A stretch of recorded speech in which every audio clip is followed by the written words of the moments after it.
Hey, I am Levi Johnny Griffin, host of Word Today, and this is my wonderful co-host, Porshae Franklin. And today we're going to talk about birthdays. Porshae, you actually have a birthday coming up? In 6 months. Mm-hmm. Well, after today's vlog, we might not be able to celebrate it. So that's what today's going to be like.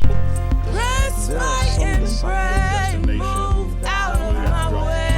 God is on my side, all strength lies inside. Come hear the because Word Today, I'm your host, Johnny Griffin, and this is Porshae Franklin. Yeah, Vanna White, Porshae Franklin.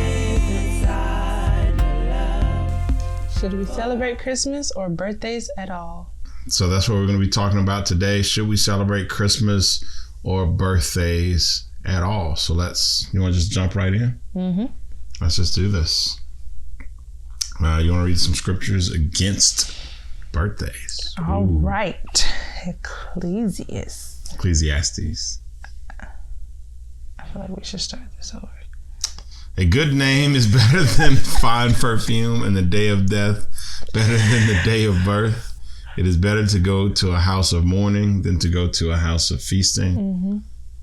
For death is the destiny of everyone. The living should take this to heart. Frustration is better than laughter, because a sad face is good for the heart. The heart of the wise is in the house of mourning, but the heart of fools is in the house of pleasure. It is better to heed the rebuke of a wise person than to listen to the song of fools. Like the crackling of thorns under the pot, so is the laughter of fools. This too is meaningless. So a little background on Ecclesiastes. Ecclesiastes is written by a man that is looking for like the purest form of joy, happiness, and fulfillment in life. He tries money, he tries debauchery and women and power and politics and staying drunk all the time, having fun all the time. He tries all of these things and he comes to the conclusion that it's all meaningless. Now in this, he says that it is better to go to a house of mourning than it is to a house of feasting. But before that, he says a good name is better than fine perfume, and the day of death is better than the day of birth. And a lot of people that are against birthdays and celebrating birthdays, like we know that Jehovah's Witnesses don't celebrate birthdays and a lot of holidays, and a lot of kind of ideology or a lot of thought process against birthdays is, why celebrate someone's birth when we don't know how they're going to turn out?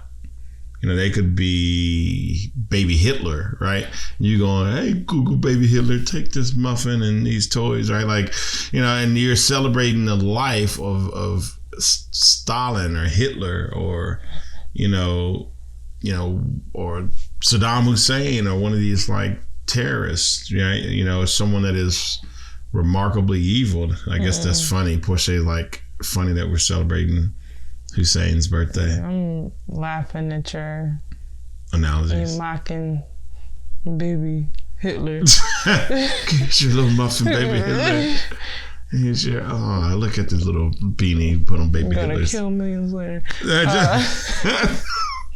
So, so that's the idea, don't celebrate someone's birth, celebrate their death, because then you know what type of person they are. And actually, being from Louisiana, we actually celebrate people's death. If you ever seen the second line coming down Bourbon Street or the big parties and celebrations we have at a funeral, we're just kind of actually living out that principle of celebrating someone's death, because we know if they've been a great husband or a great wife, a great mother, great father, great humanitarian, great person for the community, someone that loved other people. We actually know what we're celebrating, where in a baby, you could be a rocket scientist or the guy that comes up with the nuclear bomb, right? So that's what this scripture is saying. Hey, let's maybe not celebrate their birthday, but their death day instead. Universally, though, birthdays, regardless of culture, some cultures don't have Christmas, and this is kind of our Christmas segments. These segments these vlogs and podcasts here, kind of these shorts or all Christmassy themes, seeing how Christmas is next week. But regardless of, I can't speak today, regardless of the culture, one thing that seems to be universally celebrated is birthdays. Now, we mentioned Jehovah's Witnesses do not celebrate birthdays. And I'm sure there's many other religions that probably don't celebrate birthdays as well. You want to read some scriptures for birthdays? Don't mind if I do. Romans 14:5 says, one person esteems one day as better than another, while another esteems all days alike. Each one should be fully convinced in his own mind. Genesis 40:20-22. You jumping the gun. You jumping there. Your birthday's not for 6 months. Don't be, you trying to get right there, right? Excuse me? Excuse me. I was waiting for you to say something. Oh, okay. Romans 14:5. As Porshae read that, some people choose days to celebrate, some don't. And Paul here in Romans is saying, hey, man, it's really, really up to you. So we saw in Ecclesiastes, they were like kind of against it. We see here in Romans that kind of for it. Ecclesiastes doesn't necessarily say birthdays are bad. It just kind of more makes a suggestion that you might want to wait till the person dies to see what kind of person they are. Here in Romans, it doesn't say that birthdays are good or bad, or it just says, hey, some people recognize days to celebrate and others don't. Each their own is basically what Paul is saying here in Romans. And what also came to mind for Ecclesiastes. You know what? Ecclesiastes. You could just say the church at Ecclesia. Or Ecclesia. Ecclesia means church, right? So be Ecclesia. Okay. Celebrating the day of death better than the day of birth. It also came to mind that, with the day of death, you want to be going to heaven rather than hell. So celebrating the day of the death because you're about to go home, instead of being here on earth, the day of birth, you're still alive. You're still here on this earth. Ugh. But the day you die, you're going home to heaven to be with the Father. Who would not want to celebrate that? I would celebrate that 10 times over than my birthday here on this earth. True. Very good way to look at it. Why not celebrate? They call it a homegoing or a homecoming celebration. So, no, good. So there are a couple times in the Bible where birthdays are actually mentioned. All right. I can read them. Genesis 40:20-22 is about Pharaoh's birthday.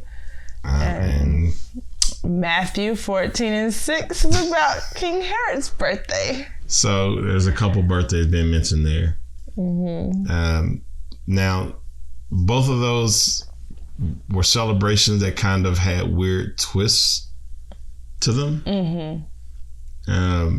Genesis 40, as Porshae mentioned, is the Pharaoh's birthday.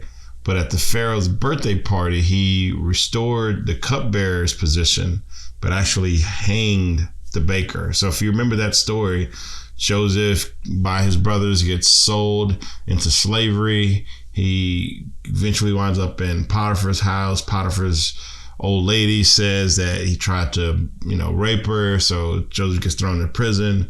Joseph, while in prison, becomes like the head, trustee in prison, starts interpreting these dreams.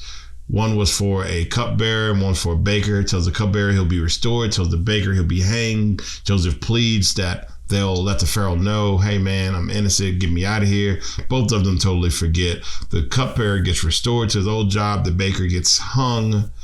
And it was not until much later until the Pharaoh starts having these kind of nightmares and dreams that they go, oh, there's a guy I met in prison that can interpret dreams.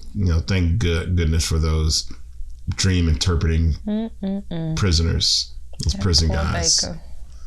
And so that was one birthday, which, so I guess the baker maybe shouldn't have hung around for the celebrations. That is not even funny. That is just wrong. And Matthew 14:6 was Herod's birthday. And someone else that shouldn't have hung around was John the Baptist, seeing how he was beheaded at Herodias' request as her daughter danced. Yeah. So I guess, the festivities were so awesome, but then John just lost his head. Okay. Moving on. Jesus' birth predicted. Isaiah, was there anything? No. Hey, somebody getting hanged and beheaded. Let's not get ahead of ourselves. Isaiah 9:6. For to us a child is born. Thank you, Father. To us a son is given, and the government shall be upon his shoulder, and his name shall be called Wonderful Counselor, Mighty God, Everlasting Father, Prince of Peace. Keep going. Oh, no, keep going. Luke 1:14. And you will have joy and gladness. You're a bit headstrong today. And many will rejoice at his birth. Philippians 4:4. Rejoice in the Lord always. Again, I will say rejoice.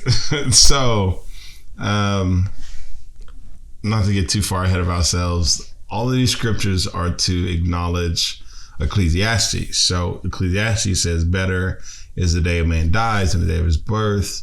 So why celebrate his birth? Celebrate his death.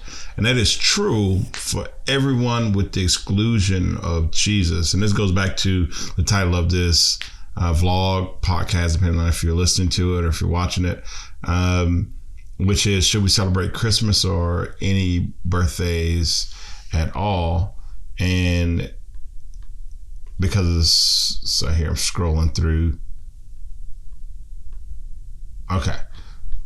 And this says in Ecclesiastes, I'll read it back to you now that I found it. And a good name is better than fine perfume, and the day of death better than the day of birth. And to answer that question about knowing if the person's going to be good or not, Isaiah 9 says, for to us a child is born, a son is given, government shall rest on his shoulders, he will be called Wonderful Counselor, Mighty God, Everlasting Father, Prince of Peace. So we know that Jesus at his birth is going to be good. So that would kind of give us leeway to celebrate Jesus's birth. And the supporting scriptures, as Porshae read, one says, rejoice in the Lord always. Another says, hey, and you will have joy and gladness, and many will rejoice at his birth. So it's almost saying, hey, this is a prophecy of us celebrating the life of Jesus Christ. So should we celebrate the birth of Jesus Christ? Absolutely. Now, should we celebrate it by giving gifts? That's up for debate. Or, by giving the Xbox, as we said in the other video, that's up for debate. But celebrating, any opportunity to celebrate Christ should be taken. Even Christ's death, he says, hey, break bread, communion, do this in remembrance of me. We have Easter for resurrection, right? We have the Epiphany, January 6th, as we talked about in the last video, about the Magi visiting Jesus. So any opportunity to rejoice and celebrate and worship God should be taken. But just remember, the focus of Christmas isn't about getting someone a new iPhone, but it is literally about remembering what Christ did at the cross.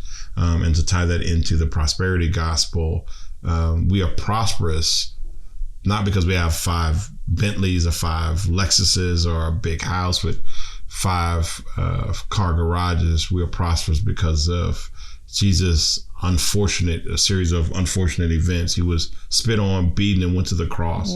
So he lived the least prosperous life so we could live the most prosperous life. So we know how Jesus' life turns out. So yes, we can celebrate Christmas and should definitely take the opportunity to worship God at every corner. Should we celebrate all birthdays? Well, I'll leave it like Paul said it. It's up to you. Some people esteem a day. Some people don't esteem a day. It's up to you. Yeah. Like I personally I'll tell anybody when my birthday comes around, if you know me, I plan ahead, like months ahead. And I only do that because that's just the planner in me. But also, I find birthdays important only because to me, I'm celebrating or giving thanks to God for another year on this earth, because I don't have to be here. He didn't have to give me another year. Some people don't make it to their next birthday. So I look at it as being grateful and thankful to God to be on this earth another year, to do the works that he has for me to do. And that just also helps me to understand there's more for me to do. There's more to come that I have to do here on this earth, because he wouldn't have let me live another year if it wasn't more to do for him. And so I always like to celebrate my birthday with family and friends, just having a big dinner, everybody eating and be merry. So again, with gifts, sometimes I don't even require people to bring me a gift. If you want to bring me a gift, that's fine. I just want you here. Your presence is more of a gift to me than you bringing me something materialistic. So that's my view on birthdays. I like birthdays. So now you don't have to give up your birthday. I don't. You can keep 6 your months. birthday. Woo, woo. You can esteem your birthday. I was about to say June 1st. June 1st. I'm June 16th, so. It just happens to be in the same month as mine. She wanted to be born like me. First. Technically, I was born first. Your point. I'm about Johnny Griffin. And this is Word Today with Porshae Franklin. Make sure you like and share, comment, love, subscribe. Give us your views. We want to hear your views and your thoughts on birthdays and questions, concerns, topics for future videos. All of that. Yep.